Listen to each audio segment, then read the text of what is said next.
Hey everybody, it's your girl Robin L. It's your girl Brandy D. And Kello with the Jello. Hello. Yes, and today joining us we have the one and only Donell Jones. He'll be talking about his hot new single and so much more. So stay tuned. It's the Payback Zone. It's the Payback Zone. It's the Payback Zone. It's the throwback. It's the Payback Zone. It's the Payback Zone. It's the Payback Zone. Let me get my camera popping in here. Hey. What up, ladies? Welcome. Oh, it's two of y'all up in here. Okay. All right. Oh, three. Oh, shit. Wait a minute. Welcome to the Throwback Zone. I'm Robin L. Hey, how y'all doing? Fine. Good. All right. Yes. What's up, Donell? I don't know if you can see me under this hat, but it's Brandy from Black. How are you? What's up, baby? How you doing? I'm good. Good to see you. Yes. Beautiful, beautiful. And we got Kello with the Jello.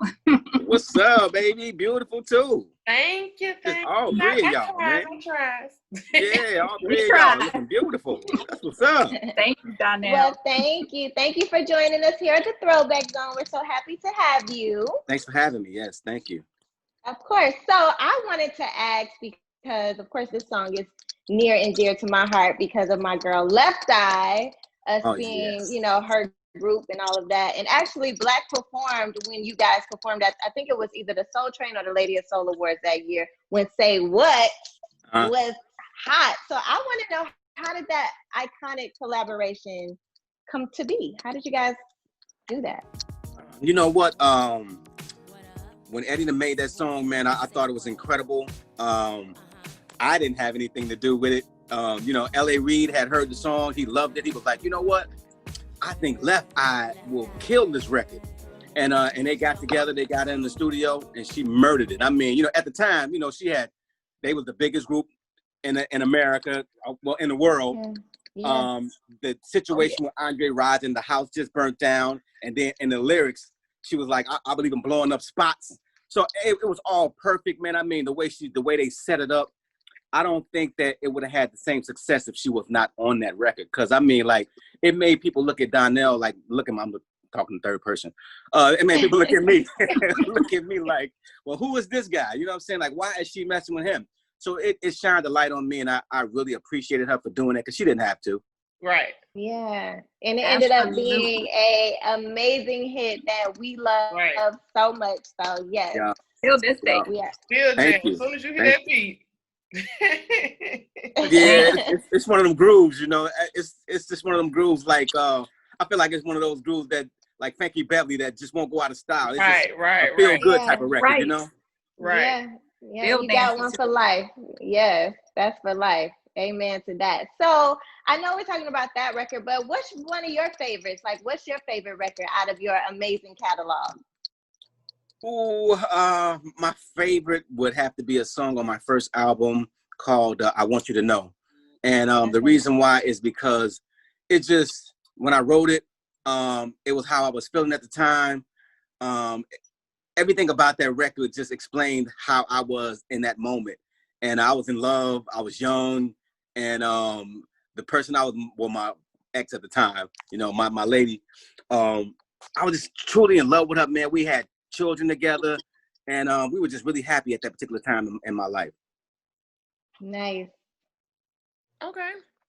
So where I want to be, you can't even talk about great R&B albums unless you talk about that. And I ain't gonna lie, that's absolutely like in my top. Okay. To this day, I can let that. I know top to bottom. I want to know, when you were in the process, like, did you know it was gonna be such a classic album, or you were just going with the flow? Like, did you knew it was something special? Going into it after my first album, I felt like LaFace kind of missed the buck with that, because I thought we had a great first album. We sold about maybe 300,000 records. Okay. So my intentions going into making Where I Want to Be was I gotta make sure that every song we do sounds like it could be a single.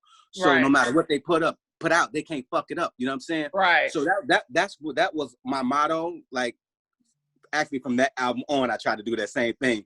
But where I want to be in particular, I mean, we just wanted to make sure that every song we did on that album sounded like it could be a single. Well, hey, you did that. Thank you. Mission completed. And I also want to know, like, okay, what do you enjoy more? Do you enjoy being an artist or do you enjoy producing? Because I know you didn't produce some jams now. You know what? I can't pick one.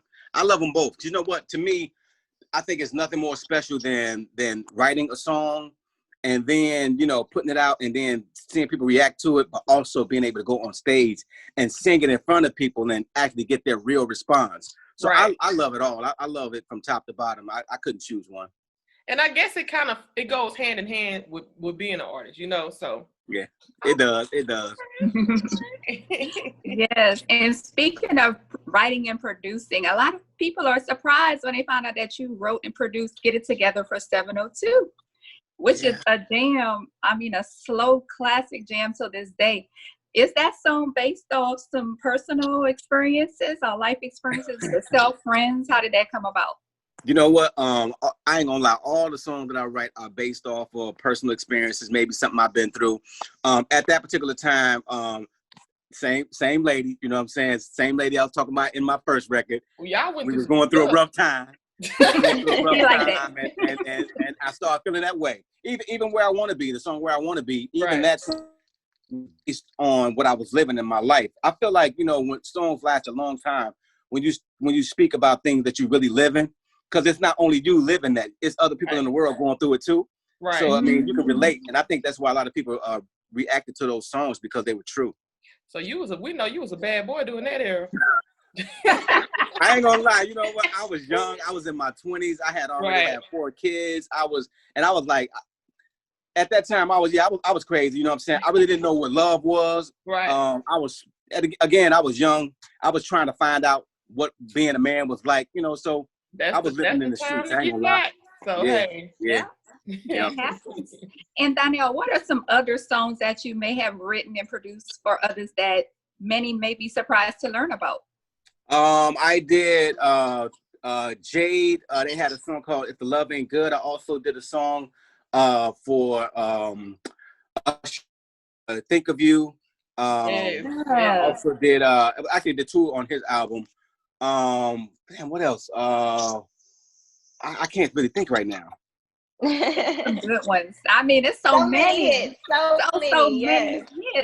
I mean, it's crazy. And now you have your new single, Karma, Payback. Let's talk a little bit about that. You know what? I always loved this group by the name of the Stylistics, and they made a song called Payback. Yes. And I always told myself, one day I'm gonna flip this record because I love it.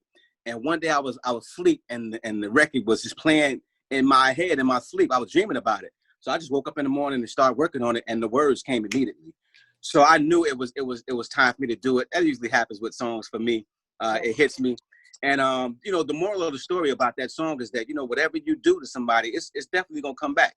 You know, I've had to reap some of the stuff I've done in my past. And, you know what I'm saying, at the end of the day, you have to be honest with people.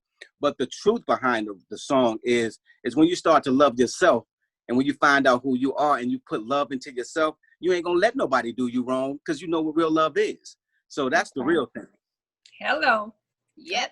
Y'all heard that. Okay, let's get into it.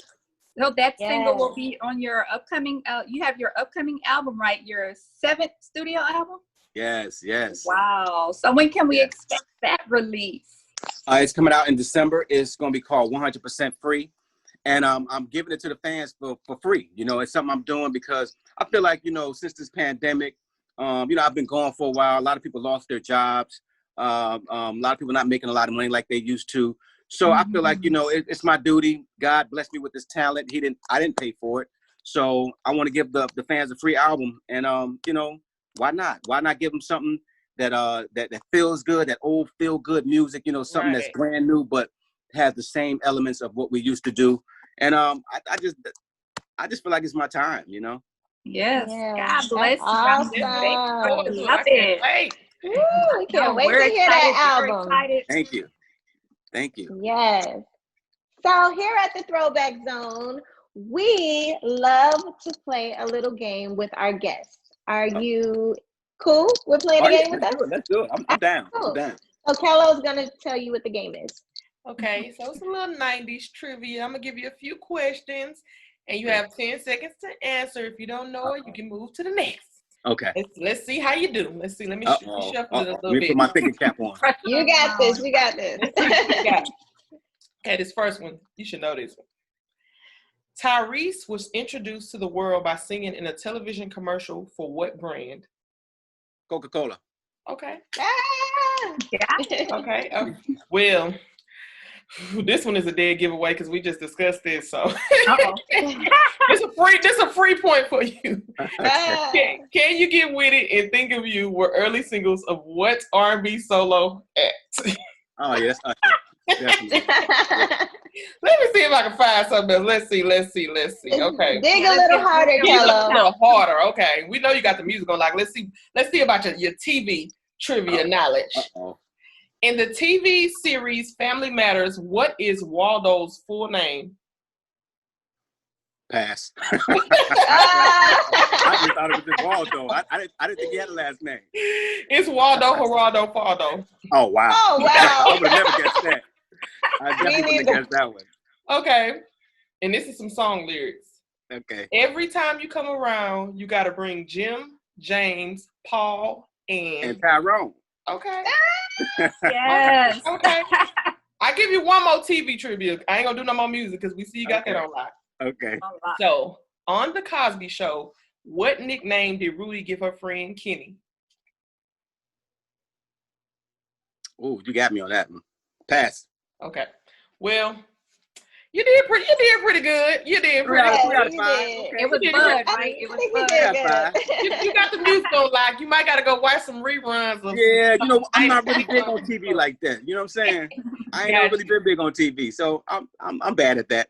It's all good. It's all good. Well, thank you so much, Donell. We are looking forward to hearing your new album. The new single is amazing. And anytime you want to come back to the Throwback Zone, just holla at us and we would love to have you again, okay? Yes. I appreciate y'all having me. Thank y'all so much, man. This was beautiful. Thank you. Thank Absolutely. you. Thank Yes. you. Super duper fans. All right Love now. it. Keep it up. All right. Yeah.